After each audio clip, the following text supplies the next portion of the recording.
Hello friends, मैं अंबिका कुमारी स्वागत करती हूँ आपके अपने चैनल पे। हिंदी साहित्य के प्रश्नों को हम लगातार चल रहे हैं लेकर, और भक्ति काल में ज्ञानश्री प्रेम शाखा का ये हमारा आज मान के चलिए ख़त्म हो जाना चाहिए।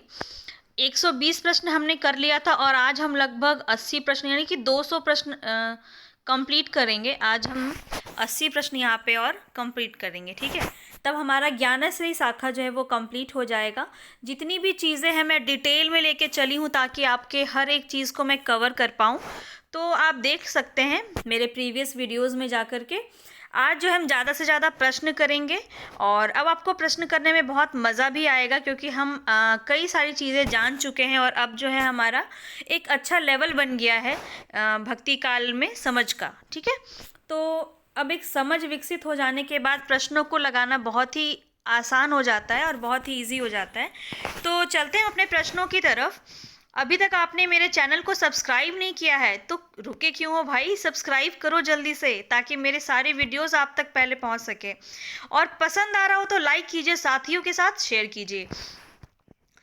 जितनी भी प्रश्न मैं आपको करवा रही हूँ, अगर आपने इतने सारे प्रश्न कर लिए तो आपका एक भी क्वेश्चन जो है एग्ज़ाम में छूटने वाला नहीं है, इतना तो मैं आपको विश्वास दिलाती हूँ। इसके बाद जो है ये 200 प्रश्न कंप्लीट हो जाएगा। इसके बाद मैं आपको संत काव्य के और प्रेमाख्यानक काव्य के जो सूफी संत के जितने भी रचना और रचनाकार हैं उनको एक बार अलग से मैं एक वीडियो बना दूंगी आपके लिए, ताकि एक रचना जो है आपके पास कलेक्शन रहे अलग से। बाकी जितने प्रश्न हैं वो तो हम कर ही रहे हैं। तो इस तरह से क्या होगा, आपको एकदम सिस्टमैटिक तरीके से सब कुछ अच्छे से मिल जाएगा। तो मेरे साथ अच्छे से जुड़िए और अपना समय यहाँ पे आप इन्वेस्ट कीजिए, इससे आपको बहुत फ़ायदा होगा। आपकी जो तैयारी है वो बहुत अच्छी हो जाएगी, ठीक है। चलते हैं अपने प्रश्नों की तरफ। 120 प्रश्न हमने कर लिया था, तो आज हमारा 121 से हम स्टार्ट करेंगे। 121 नंबर में आप देखेंगे क्या है क्वेश्चन। किस जैन कवि ने अपने आत्मचरित में मधु एवं मालती का उल्लेख किया है?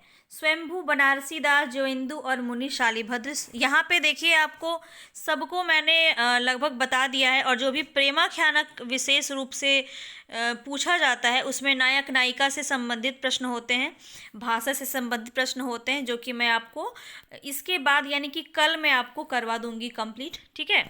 कल मैं आपको सारे रचना और रचनाकार का एक अलग से वीडियो लेके आऊँगी, ताकि आपके पास और भी अच्छे से, अगर आपने नोट नहीं किया है तो आप वहाँ से भी नोट कर सकते हैं। हालांकि मैं आपको हमेशा ही सजेस्ट करती हूँ कि आप चीज़ों को नोट करते हुए चलें, ताकि आपका एक प्रॉपर अपना नोट्स बन जाए। तभी मैं आपको इतना डिटेल में पढ़ा भी देती हूँ। चलिए अब हम अपने आंसर्स की तरफ चलते हैं।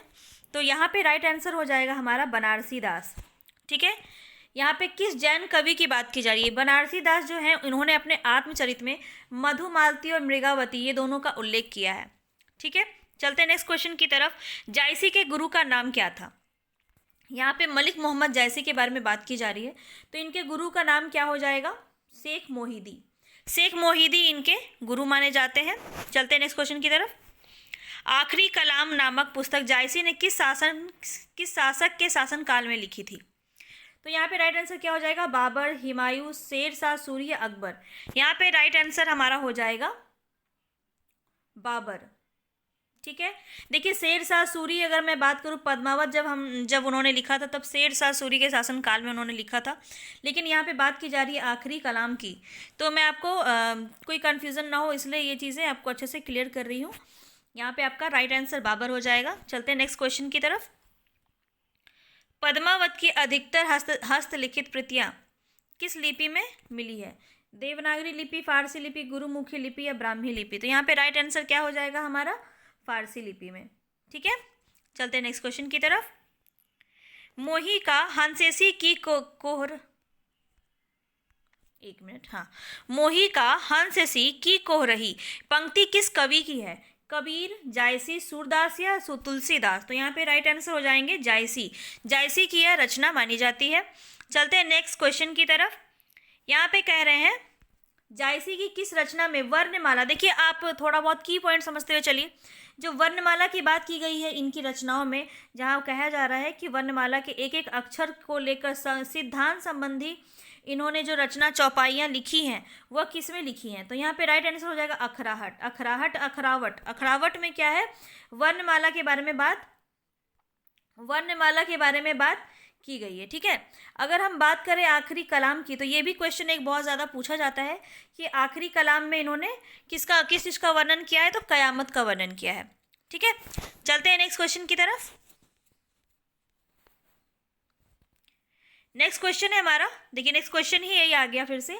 आखिरी कलाम का में किसका वर्णन है? सृष्टि का, कयामत का, संसार का या सिद्धांत का? तो अब आप राइट आंसर यहाँ पे बता दोगे आराम से। अभी भी मैंने बताया आपको कि कयामत का वर्णन यहाँ पे किया गया है। ठीक है, आखिरी कलाम में। बहुत ही प्रसिद्ध प्रश्न है ये, अधिकतर पूछा जाता है। नेक्स्ट क्वेश्चन पे चलते हैं। पद्मावती के पिता का नाम क्या था? पद्मावती के पिता का नाम रत्नसेन, गंधर्व सेन, कुमार सेन या राघव चेतन? तो यहाँ पे राइट आंसर हो जाएगा गंधर्व सेन। गंधर्व सेन इनके पिता का नाम था। पद्मावती के पति का नाम कहा जाए तो रत्नसेन थे। रत्नसेन की पत्नी थी पद्मावती। एक मूवी भी इसको लेके आया था, पद्मावत, उसमें काफ़ी हद तक आप इसको रिलेट कर सकते हैं। चलते हैं नेक्स्ट क्वेश्चन की तरफ। पद्मावत में हीरामन किसका नाम है? हीरामन किसका नाम है? एक हंस का, ब्राह्मण का, तोता का या एक दूत का? तो यहाँ पे राइट आंसर हो जाएगा तोता। एक गुरु के रूप में तोता का यहाँ पे वर्णन किया गया है, हीरामन तोता। ठीक है, चलते हैं नेक्स्ट क्वेश्चन की तरफ। रत्नसेन कहाँ का राजा था? तो किसका हो जाएगा? यहाँ पे चित्तौड़ का राजा था, है ना। आपने मूवी देखी होगी तो वहाँ से भी आप इसको रिलेट कर सकते हैं। नेक्स्ट क्वेश्चन है हमारा, राघव चेतन का उल्लेख किस प्रेमाख्यानक ग्रंथ में मिलता है? तो राघव चेतन भी आपको समझ में आ रहा होगा कि यहाँ पे क्या हो जाएगा? पद्मावत ही इसका राइट आंसर हो जाएगा। पद्मावत में राघव चेतन का वर्णन मिलता है। ठीक है, चलते हैं नेक्स्ट क्वेश्चन की तरफ। भूली चकोर दिथि मुख लावा, मेघ घटा मह चंद दिखावा। यहाँ पे किसका वर्णन किया गया है? यहाँ पे पद्मावती के चेहरे के बारे में बात की जा रही है। तो यहाँ पे राइट आंसर क्या हो जाएगा हमारा? पद्मावत हो जाएगा। किसकी पंक्ति है? या पद्मावत की पंक्ति है, जहाँ पे जो वो राघव चेतन होता है वो पद्मावती के सुंदरता का वर्णन कर रहा होता है अलाउद्दीन खिलजी के पास। ठीक है, चलते हैं नेक्स्ट क्वेश्चन की तरफ। प्रेम गाथा परंपरा का सर्वाधिक प्रौढ़ एवं सरस ग्रंथ शुक्ल जी के अनुसार कौन है? प्रेम गाथा का सर्वाधिक प्रौढ़, तो यहाँ पे राइट आंसर क्या हो जाएगा? मृगामालती, मधुमालती, पद्मावती या सत्यवती कथा? तो यहाँ पे राइट आंसर हो जाएगा हमारा पद्मावत। पद्मावत को शुक्ल जी ने प्रेम गाथा परंपरा का सर्वाधिक प्रौढ़ एवं सरस ग्रंथ माना है। चलते हैं नेक्स्ट क्वेश्चन की तरफ। गोरा बादल का उल्लेख किस प्रेमाख्यानक काव्य में है? अपने एग्जाम वो अगर मूवी भी देखी होगी तो आप इसका आंसर कर दोगे। तो पद्मावत जो है, गोरा बादल होते हैं ना जो सेनापति होते हैं, उनका वर्णन यहाँ पे किया गया है। चलते हैं नेक्स्ट क्वेश्चन की तरफ। उस्मान की चित्रावली में किस शाह वक्त की प्रशंसा की गई है? मतलब उस वक्त में कौन से ऐसे जो है राजा थे जिनकी प्रशंसा की गई है? तो यहाँ पे तो दो चीज़ें आपको देखनी है। पहले तो उस्मान की रचना है क्या? चित्रावली। ठीक है, ऐसे मैंने याद करने के लिए एक ट्रिक बताया था कि चित्र हम खींचते हैं मन से, एकदम मन से चित्र हम खींचते हैं। पिक्चर में लेना होता है तो एकदम मन से पिक्चर लेते रहते हैं ना। तो उस्मान, मन से मान याद रखेंगे, उस्मान की चित्रावली। बहुत ही फनी है, अधिकतर लोगों को लगेगा कि ये कैसे याद कर सकते हैं इसको, लेकिन कई बार क्या होता है कि आप परीक्षा में देखोगे तो आपको याद आ जाएगा। चित्र से याद आया, मन से चित्र लेते हैं उस्मान, तो ऐसे आपको याद आ जाएगा। इसलिए मैंने आपको बताया, हालांकि आपकी इच्छा है आप इसको कैसे याद रखते हैं। इसका राइट आंसर हम देखें तो जहांगीर हो जाएगा। जहांगीर की प्रशंसा इसमें की गई है। चलते हैं नेक्स्ट क्वेश्चन की तरफ। चित्रावली कहाँ की राजकुमारी थी? चित्रावली की अभी हमने देखा कि यह उस्मान की रचना है। ठीक है, तो यहाँ पे अगर हम राइट आंसर देखें तो क्या हो जाएगा हमारा? रूपनगर की राजकुमारी थी कौन? चित्रावली। चलते नेक्स्ट क्वेश्चन की तरफ। जायसी के पद्मावत में कितनी अर्धालियों के बाद दोहा है? तो कितनी अर्धालियों के बाद दोहा है? यहाँ पे राइट आंसर हो जाएगा 7। ठीक है, चलते हैं नेक्स्ट क्वेश्चन की तरफ। कहा मानसर चाहा सो पाई, पारस रूप यहाँ लगी आई। यह पंक्ति किस कवि की है?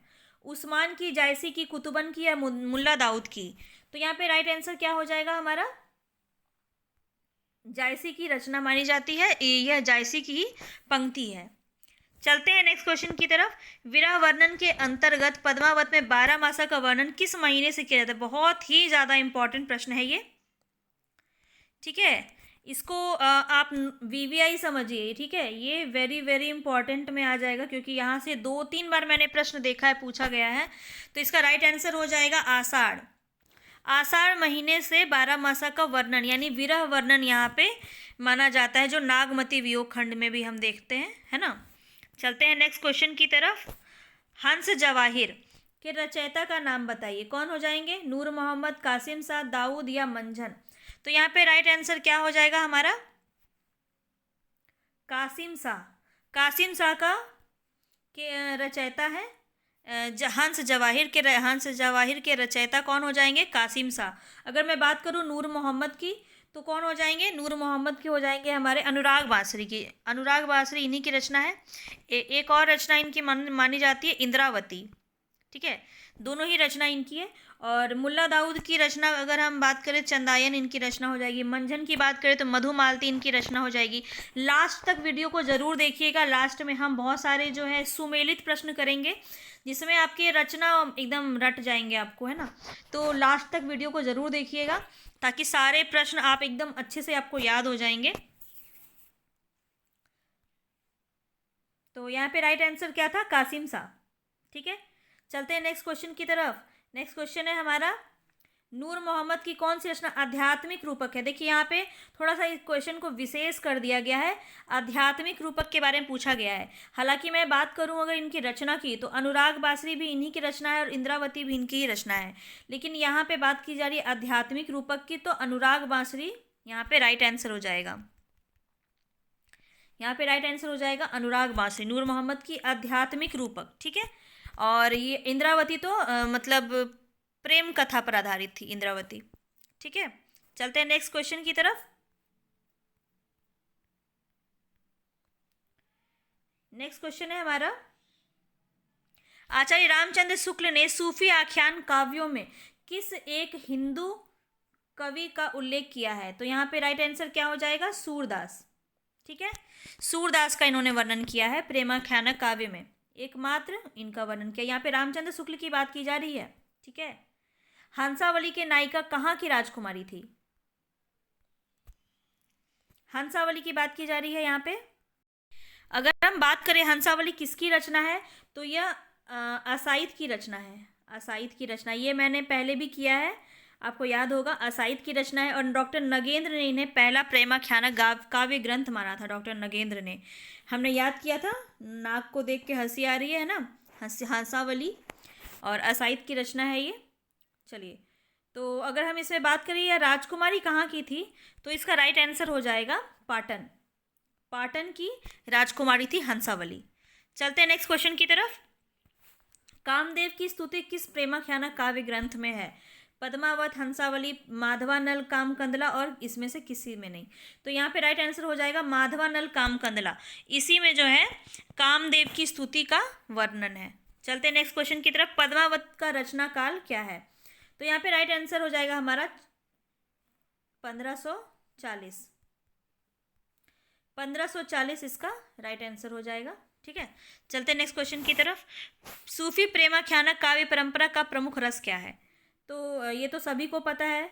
तो यहाँ पे प्रेमाख्यान की रचना की गई थी, तो श्रृंगार रस जो है इसमें राइट आंसर हो जाएगा। सूफी प्रेमाख्यान काव्य परंपरा, यहाँ पे नाम से ही प्रेमाख्यान, प्रेम की जो है कथा यहाँ पे ज़्यादातर चली थी, तो श्रृंगार रस इसमें प्रमुख हो जाएगा।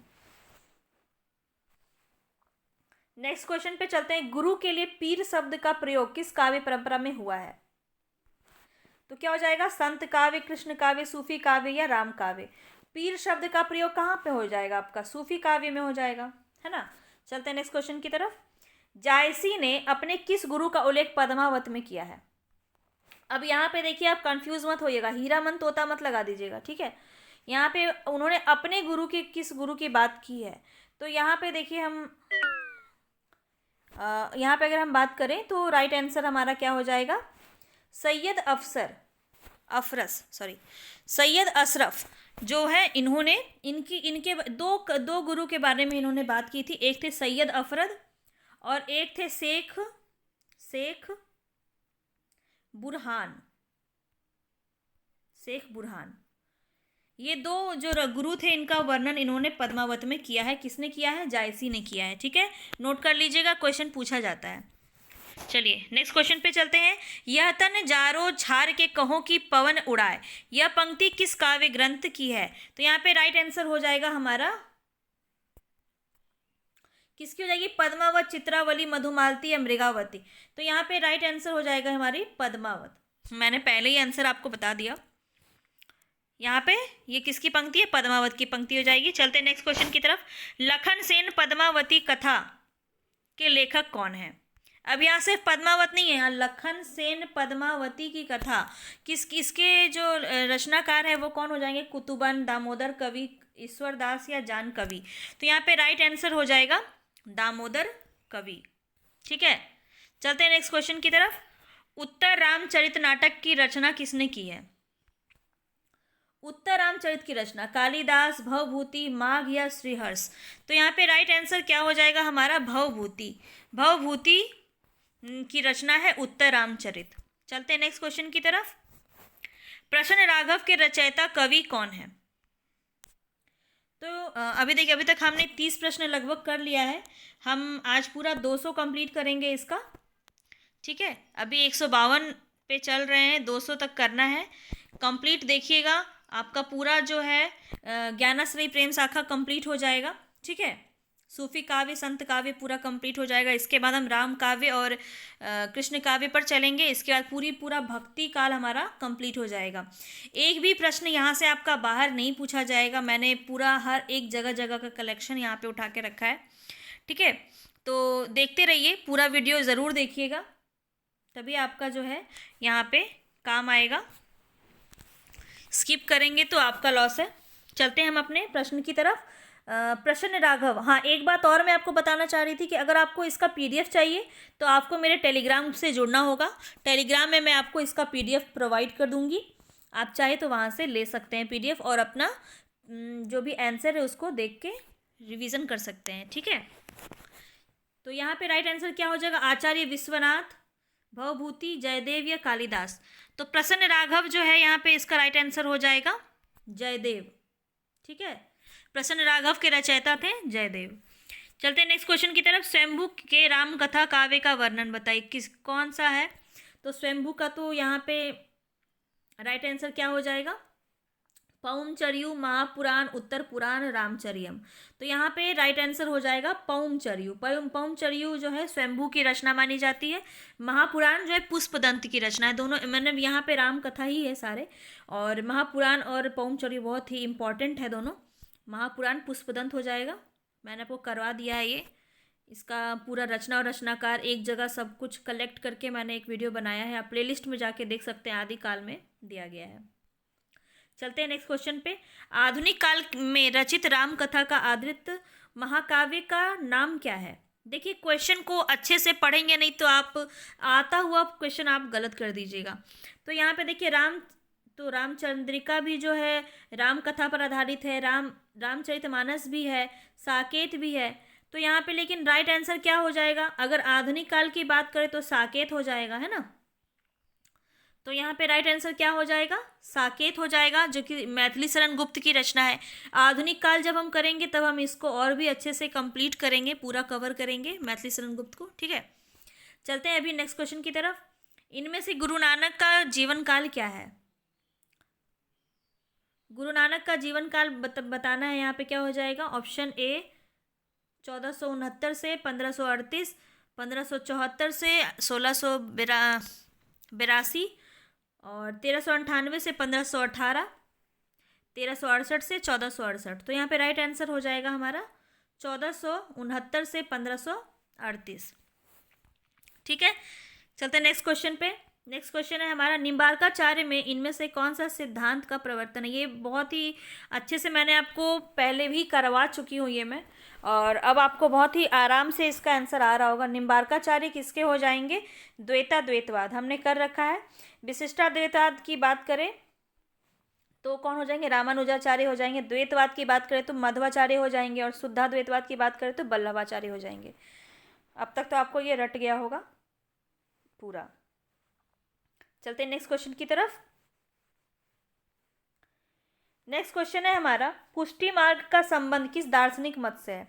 अब देखिए, आप इसको थोड़ा सा दिमाग लगा के कर सकते हैं, क्योंकि इतनी बार हमने इतनी सारी चीज़ें हमने डिस्कस कर ली हैं कि अब तक आपका जो एक नज़रिया है वो बदल गया होगा, है ना। एक यहाँ पे आप अगर देखें तो अद्वैतवाद की बात की जा रही है, अद्वैतवाद शंकराचार्य हो जाते हैं, यहाँ पे द्वैतवाद मध्वाचार्य हो जाते हैं। पुष्टि मार्ग की बात की जा रही है, जहाँ पे मैंने आपको बताया था पुष्टि मार्ग किन्होंने कहा था अपने मत को, तो यहाँ पे वल्लभाचार्य थे। तो वल्लभाचार्य का अभी अभी मैंने आपको बताया क्या हो जाएगा, शुद्धाद्वैतवाद। तो यहाँ पे आप इस तरह से इसको आंसर बना सकते थे। नाथ पंथ एवं संत काव्य के बीच की कड़ी, देखिए मैंने आपको ये क्वेश्चन भी बहुत ही अच्छे से कराया, लिखवाया भी है प्रॉपर नोट्स की तरह, एक एक चीज़ बताया है। तो यहाँ पे एक कड़ी के रूप में किसे मानते हैं हम, निरंजनी संप्रदाय को मानते हैं। ठीक है, चलते हैं नेक्स्ट क्वेश्चन की तरफ। ज्ञान समुद्र के रचनाकार का नाम बताइए। तो यहाँ पे ज्ञान समुद्र क्या हो जाएगा, बहुत ही ज़्यादा ज्ञानी माने जाते थे अपने समय में ये, तो यहाँ पे सुंदर दास जो है इसका राइट आंसर हो जाएगा ज्ञान समुद्र। ये सारे मैंने आपको रचना, इन सब की जो भी इम्पोर्टेंट है सबकी रचना मैंने आपको करवाई है। उम्मीद है कि आपने सबको नोट किया होगा अच्छे से। ठीक है, नेक्स्ट क्वेश्चन पे चलते हैं। इनमें से दादू दयाल का शिष्य कौन सा कवि है। तो यहाँ पे क्या हो जाएगा हमारा, दादू दयाल का, तो सुंदर दास यहाँ पे राइट आंसर हो जाएगा। ठीक है, सुंदर दास राइट आंसर हो जाएगा। दादू दयाल के शिष्य मैंने पूरा आपको बताया था कि कौन कौन से शिष्य हैं दादू दयाल के। ठीक है, चलते हैं नेक्स्ट क्वेश्चन की तरफ। पद्मावत में पद्मावती का किसका प्रतीक है, बहुत ही इंपॉर्टेंट प्रश्न है। यह प्रश्न तो कितनी बार पूछा गया है। तो यहाँ पे राइट आंसर हो जाएगा हृदय। सीधा आंसर बताऊंगी मैं आपको, ठीक है, क्योंकि बहुत सारे क्वेश्चंस हैं करने के लिए अभी, तो हम ज़्यादा देर ना करते हुए क्वेश्चंस को करेंगे। 2-3 बार आप सारे वीडियो को अच्छे से देख लेंगे तो आपको पूरे अच्छे से याद हो जाएगा। ठीक है, चलते हैं नेक्स्ट क्वेश्चन की तरफ। डिस्कशन करते हुए इतनी सारी बातें मैंने आपको बताई हैं कि अब तो ये सारी चीज़ें आपको बहुत ही ईजी लग रहा होगा। पद्मावत की रचना हमने कर ली है पहले ही, 1540 ईस्वी में इसकी रचना है। ये कितनी बार पूछा गया है कि देख रहे हैं आपकी, बार बार आपको ये प्रश्न देखने को मिल रहा है। नेक्स्ट क्वेश्चन है हमारा, किस प्रेमाख्यानक ग्रंथ में नायक एक पत्नी व्रत का पालन करता हुआ एक सुंदर राजकुमारी का प्रणय प्रस्ताव ठुकरा देता है। तो यहाँ पे राइट आंसर क्या हो जाएगा, मधुमालती, जिसके रचयिता कौन है, मंझन है। ठीक है, चलते हैं नेक्स्ट क्वेश्चन की तरफ। नेक्स्ट क्वेश्चन है हमारा,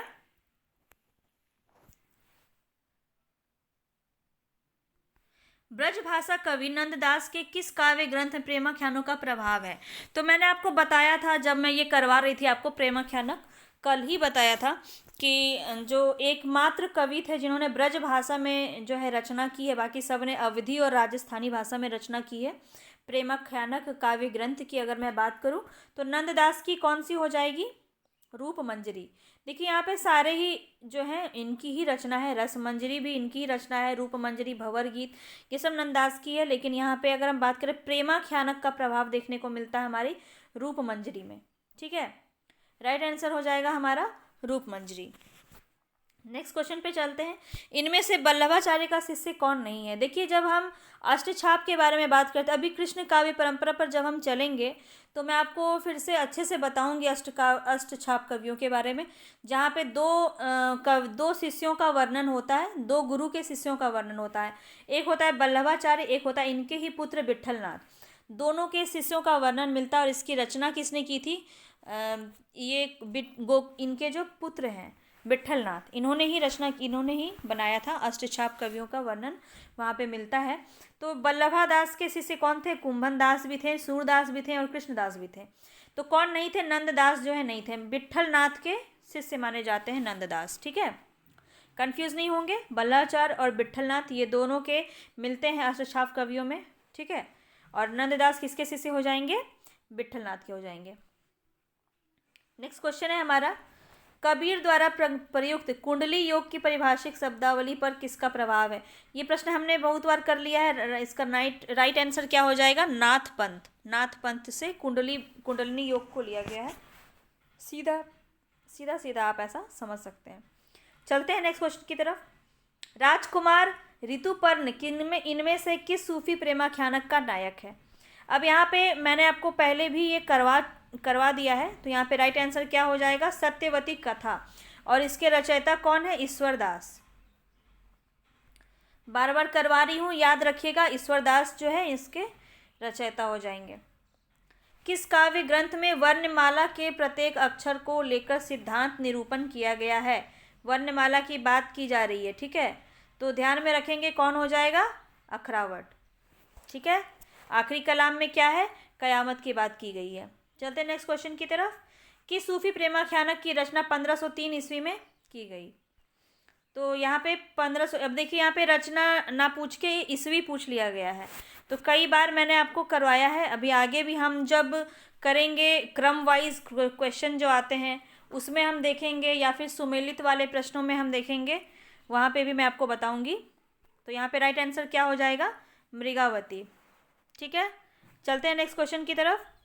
अभी यहाँ देखिए आपको दिख ही गया, क्रमबद्ध हम देखेंगे अभी क्वेश्चन जो है हमारा।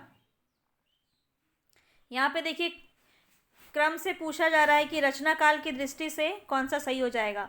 तो यहाँ पे राइट आंसर तो हमारा हो जाएगा चंदायन, मृगावती, पद्मावत और मधुमालती।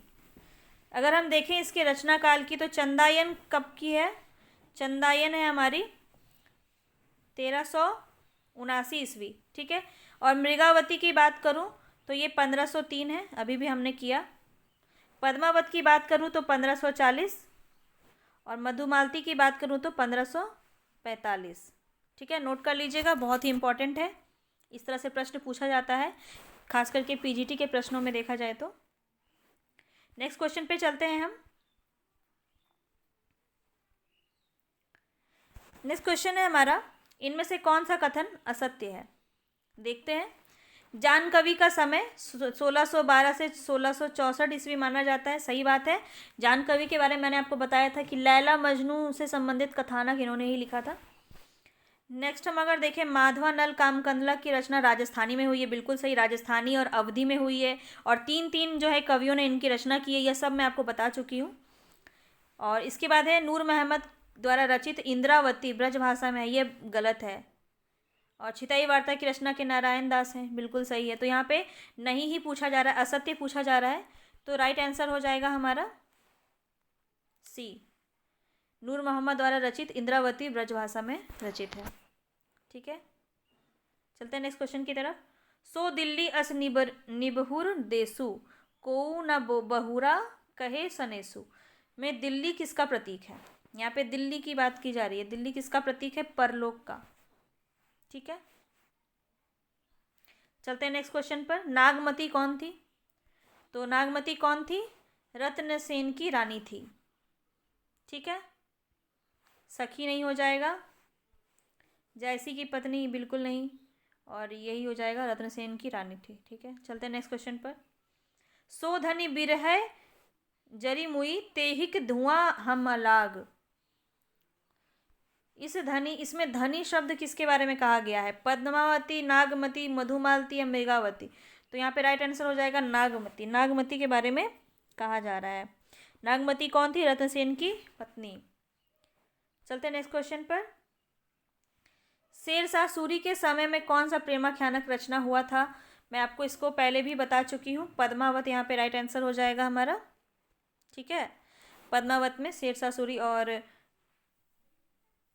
चलते हैं नेक्स्ट क्वेश्चन की तरफ। मोही का हसही की कोरहई, यह पंक्ति किस कवि की है? तो यहाँ पे ये जो है, ये भी आपके जायसी की रचना, जायसी की पंक्ति मानी जाती है। मोही का हसही की कोरही, तो यहाँ पे जायसी राइट आंसर हो जाएगा। चलते हैं नेक्स्ट क्वेश्चन पे।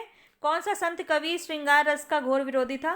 पहले भी ये प्रश्न करवा चुकी हूँ। यहाँ पे राइट आंसर हो जाएगा सुंदरदास।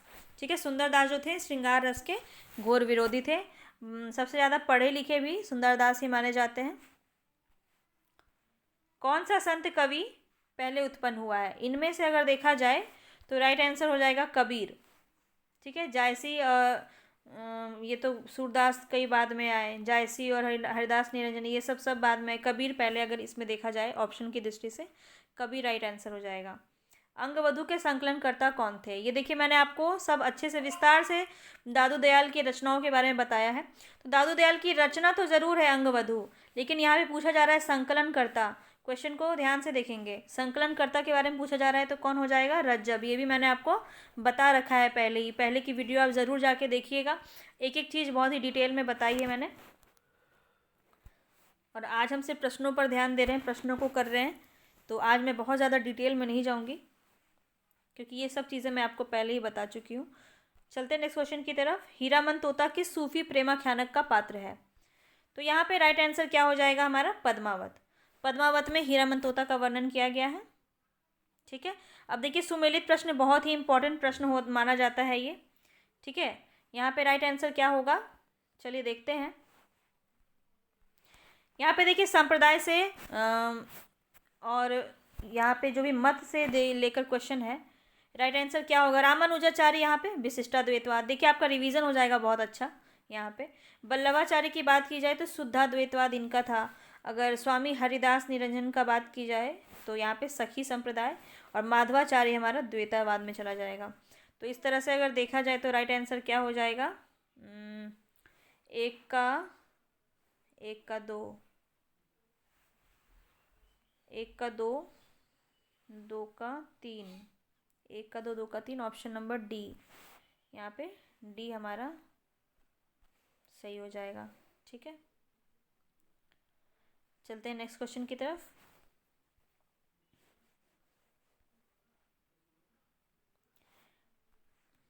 नेक्स्ट क्वेश्चन पे देखते हैं।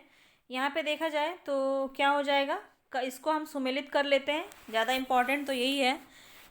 तो अगर हम देखें यहाँ पे कवितावली किसकी हो जाएगी? तुलसीदास।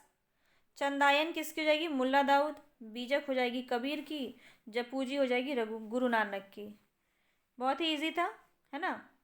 तो अगर इसको हम देखें, इसका राइट आंसर क्या हो जाएगा? ऑप्शन नंबर बी इसका राइट आंसर हो जाएगा। चलते हैं नेक्स्ट क्वेश्चन पे। अब यहाँ पे देखें तो कालक्रम के अनुसार यहाँ पे बताना है आपको ना, तो कौन सा हो जाएगा सही? तो पहले तो कबीर आए थे, तो अगर देखा जाए बीजक भी है यहाँ पे राइट आंसर हो जाएगा हमारा डी, नहीं सी जो है हमारा यहाँ पे राइट ऑप्शन हो जाएगा। बीजक, मृगावती, पद्मावत, फिर उसके बाद विनय पत्रिका, कई बाद में जाके सूरदास की रचना थी। हाँ, सी ऑप्शन हमारा सही हो जाएगा। ठीक है, चलते हैं नेक्स्ट क्वेश्चन की तरफ। अब यहाँ पे देखिए जहाँ पे जो चीज़ अस्तित्व में है उसकी बात हम करेंगे। आरोही क्रम में, यहाँ पे काल क्रम में आपको बताना है कौन सा सही हो जाएगा। तो देखिए यहाँ पे राइट आंसर तो हो जाएगा ऑप्शन ए। ठीक है, ऑप्शन ए सही हो जाएगा। अगर मैं बात करूँ ढोला मारूदा दोहा, तो यह जो है आपका 1473 में हुआ था। सत्यवती कथा की बात करें तो ये किसकी है? ईश्वरदास की रचना है, और ये आपका 1501 में माना जाता है, 1501 में। और मधुमालती की बात करूँ तो 1545 पहले भी कराया है। और अगर चित्रावली की बात करूँ मैं तो ये आपका 1 मिनट, ये आपका 1613 ईस्वी में माना जाएगा। नोट कर लीजिएगा अच्छे से। चलते हैं नेक्स्ट क्वेश्चन की तरफ।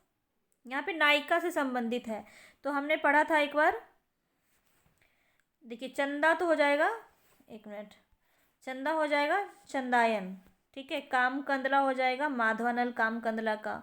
और देवयानी हमने पढ़ा था यहाँ ज्ञानदीप और देवयानी के बारे में।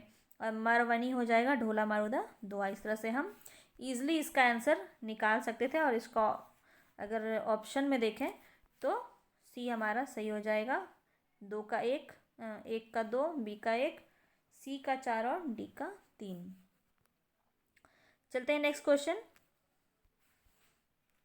अब यहाँ पे असर्शन का प्रश्न है।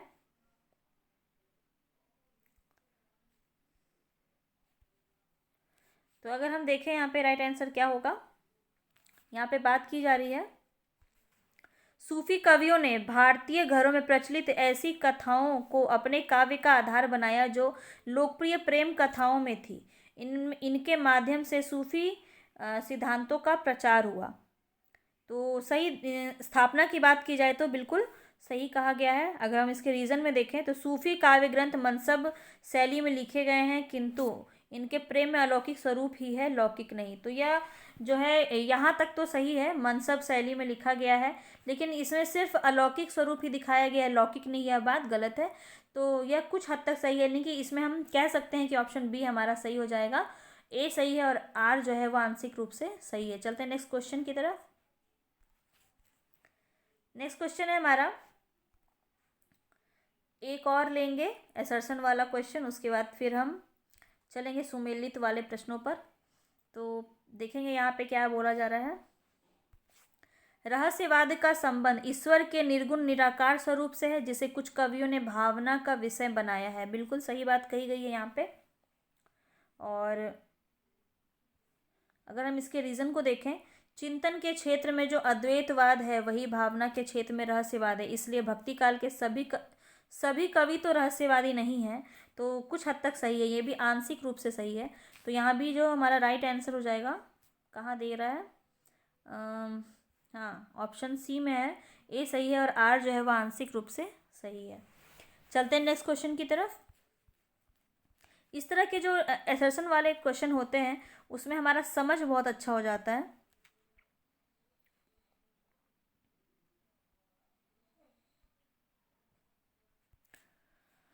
यहाँ देखें तो क्या कहा जा रहा है, यदि सही कहीं सच्चे भावात्मक रहस्यवाद के दर्शन होते हैं तो सूफी कवियों में, कबीर में साधनात्मक रहस्यवाद है, भावात्मक नहीं। अब यहाँ पे कहा जा रहा है सिर्फ कवि जो है सूफी कवियों में ही रहस्यवाद का दर्शन देखने को मिलता है सच्चे रूप से, तो ये बात तो गलत कही जा रही है। अब रीजन में देखते हैं, कबीर हठ योग पर नागपंथियों का प्रभाव है, इनके हठ योग साधना से संबंधित पदों में साधनात्मक रहस्यवाद है, भावात्मक नहीं। तो ये बात तो बिल्कुल सही है, लेकिन ए जो है वो यहाँ तक सही है सिर्फ कि कबीर साधनात्मक रहस्यवाद है, भावात्मक नहीं है। तो ए जो है आंशिक रूप से सही है और हमारा आर तो बिल्कुल सही है।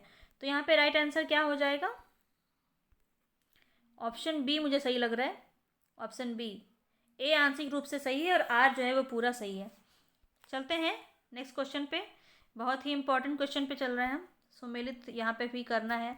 रूप मंजरी किसकी हो जाएगी, रूप मंजरी हो जाएगी नंददास की। मधुमालती किसकी हो जाएगी, मंझन की। और मृगावती किसकी हो जाएगी, कुतुबन की। चित्रावली उस्मान की। ये सब हमने कर रखा है पहले से ही। तो यहाँ पे राइट आंसर हो जाएगा हमारा ऑप्शन सी। ठीक है, चलते हैं नेक्स्ट क्वेश्चन की तरफ। मैं आपको यहाँ मिला के ही दिखा दे रही हूँ, तो यहाँ पे ऑप्शन से तो कोई मतलब है नहीं हमें। मृगावती की बात की जाए तो यहाँ पे मृगावती जो है वो अवधि में थी। रूप मंजरी की बात की जाए, नंददास की एक ही थी जो ब्रजभाषा में थी, मैंने आपको करवाया था ये। और हंसावली जो है वो राजस्थानी थी, और कथा रूप मंजरी जो है ये मिश्रित है, राजस्थानी और मिश्रित ब्रजभाषा। तो यहाँ पे राइट आंसर क्या हो जाएगा हमारा, हाँ डी हो जाना चाहिए यहाँ पे। ठीक है, चलते हैं नेक्स्ट क्वेश्चन की तरफ। अब ये देखिए, ये तो बहुत बार पूछा गया है। अभी हमने किया था चंदावन, फिर मृगावती, फिर पद्मावत। अब देखिए वहाँ पे कुछ और था, यहाँ पे अनुराग बांसुरी है। तो यहाँ पे भी राइट आंसर हमारा सी हो जाना चाहिए, चंदायन, फिर मृगावती, फिर पद्मावत, फिर अनुराग बांसुरी। ठीक है, और मुश्किल से 8 क्वेश्चन है, अंत तक बने रहिए। 192 नंबर पे हम देखें तो यहाँ पे जीवन काल से संबंधित कहा जा रहा है। ठीक है, तो क्या हो जाएगा, यहाँ पे भी राइट आंसर हो जाएगा हमारा, पहले तो कबीर हो जाएंगे, फिर रैदास। अगर मैं बात करूँ तो ये है 1398 था ना, 1398। रैदास का भी इतना ही, 1398 से 1400 कुछ था, लेकिन कबीर पहले थे फिर रैदास थे। इसके बाद अगर हम गुरु नानक को देखें तो गुरु नानक का हो जाएगा 1469। और सुंदरदास की बात करें तो 1500 96। चलते हैं नेक्स्ट क्वेश्चन की तरफ। ये क्वेश्चन भी हमने किया है। कृतिवास किसका था? कृतिवासी का। रामायण हो जाएगा वाल्मीकि, रामचरितमानस हो जाएगा तुलसीदास, रामचंद्रिका केशवदास। ठीक है, चलते हैं नेक्स्ट क्वेश्चन की तरफ। इसका हम ऑप्शन देखें तो क्या हो जाएगा? 1 का 3, बी का 5। 1 का 3, बी का 5, तो 3 5 हमारा एक ही में है। बी ऑप्शन हमारा यहाँ सही हो जाएगा। ठीक है, चलते हैं नेक्स्ट क्वेश्चन की तरफ। यहाँ पे भी सुमिलित करना है। ये जो सुमिलित वाले होते हैं ये बहुत इम्पॉर्टेंट होते हैं। एक साथ 4 जो है हम इसको लगा रहे हैं और बहुत ही ज़्यादा, एक क्वेश्चन का मतलब है 4 से 5 क्वेश्चन कर रहे हैं हम। जपूजी की अगर बात करें तो अब तक आपको रट गया होगा ये किसका है? गुरु नानक का। बीजक की बात करें तो कबीर का। अष्टपदी हरिदास निरंजनी और हरडेवानी दादू दयाल। ठीक है, तो यहाँ पे 1 का 3, 2 का 5, 1 का 3, 2 का 5, 3 5 एक ही में है, तो ऐसे हम इसको ईजिली लगा सकते हैं। 3 5 1 2। चलते हैं नेक्स्ट क्वेश्चन पे। यहाँ पे देखिए पंक्ति, ये भी बहुत ज़्यादा पूछा जाता है। पंक्ति, यहाँ पे बात की जाए तो अजगर करे न चाकरी, ये वाला किया है किसका है? मलुकदास का है, जिन्होंने जो कामकाजी नहीं होते हैं उनके लिए ये लाइन इन्होंने लिखी थी। अजगर करे ना चाकरी, मलुका कह गए सबके दांत तक आराम। इस तरह से इन्होंने एक पंक्ति इन्होंने बोली थी। और ये वाला अगर बात करें, काहे रे नलिनी तू कुम्हानी, तो कबीर की है। प्रभु जी तुम घन हम बन मोरा, रैदास की है। ये सब करवा चुकी हूँ मैं आपको। रवि शशि नखत दीप ही ओही जाती, तो यह किसकी है? ये वाली हो जाएगी आपकी जायसी की। तो इस तरह से हम देखें तो 1 का 3, 2 का 4, 1 का 3, 2 का 4, 1 का 3, 2 का 4, तो यहाँ पे ऑप्शन ए ही हमारा सही हो जाएगा।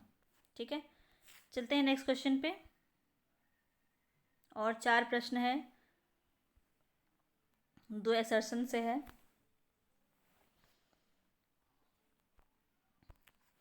यहाँ पे क्या कहा जा रहा है? प्रेम गाथा काव्य परंपरा के अधिकांश कवियों ने लौकिक प्रेम कथाओं के माध्यम से अलौकिक प्रेम की व्यंजना की है। पद्मावत की कथा के बीच बीच में ऐसे अनेक संकेत दिए गए हैं जो पद्मावती को परमात्मा का प्रतीक मानने के लिए बाध्य करते हैं। यह बात जो है बिल्कुल सही है। अब इसका तर्क देखें। पद्मावत को समाक्षोक्ति नहीं अन्योक्ति मानना चाहिए, क्योंकि कथा वर्णन गौण नहीं, कथा वर्णन तो गौण इसमें नहीं है, तो ये वाला चीज़ गलत हो जाएगा। यहाँ पे राइट आंसर हो जाएगा ऑप्शन ए सही है और आर जो है वो गलत है। चलते हैं नेक्स्ट क्वेश्चन पे। नेक्स्ट क्वेश्चन है हमारा, यहाँ पे असर्शन देख लेते हैं। सूफी मत इस्लाम से संबंधित है, किंतु इसमें इस्लामिक कट्टरता विद्यमान नहीं है। इस मत के अनुयायी विशाल हृदय और सहिष्णुता संवेदनशील है। बिल्कुल सही बात कही गई है यहाँ। इसका रीज़न हम देख लेते हैं। इसका रीज़न कहा जा रहा है ऐसा किस लिए था? ऐसा इसलिए था क्योंकि जायसी आदि सूफी कवियों में कहीं भी खंडन मंडन की प्रवृत्ति नहीं दिखाई देती है। हिंदू धर्म की मोटी मोटी बातों की जानकारी इन सूफी कवियों को थी। ये भी बात सही है, तो यहाँ पे राइट आंसर हो जाएगा ए और आर दोनों ही सही हैं। नेक्स्ट क्वेश्चन देखते हैं। संत काव्य में किस रस की प्रधानता है? बहुत ही ईजी प्रश्न है, अब तो ये आपके लिए है ना। शांत रस की प्रधानता यहाँ पे मानी जाती है। कबीर के काव्य का संकलन बीजक का नाम से किसने किया? संकलन की बात की जा रही है, तो यहाँ पे राइट आंसर हो जाएगा हमारा, किसने किया? धर्मदास ने। ठीक है, नेक्स्ट क्वेश्चन देख रहे हैं। जपूजी गुरु नानक की रचना कौन सी है? जपूजी भी है, आसा दीवार भी है, रैदास भी है और सोहिला, ये 4 हमने किया था, तो यहाँ पे उक्त सभी हो जाएगा। तो 200 प्रश्न हमने पूरे कंप्लीट कर लिए हैं। कैसा लगा आपको ज़रूर बताइएगा, और बहुत ही इम्पॉर्टेंट थे। पूरा ज्ञानाश्रयी शाखा हमने कंप्लीट कर लिया। अब हम प्रेमाश्रयी शाखा जो राम काव्य और कृष्ण काव्य परंपरा है उन पर चलेंगे।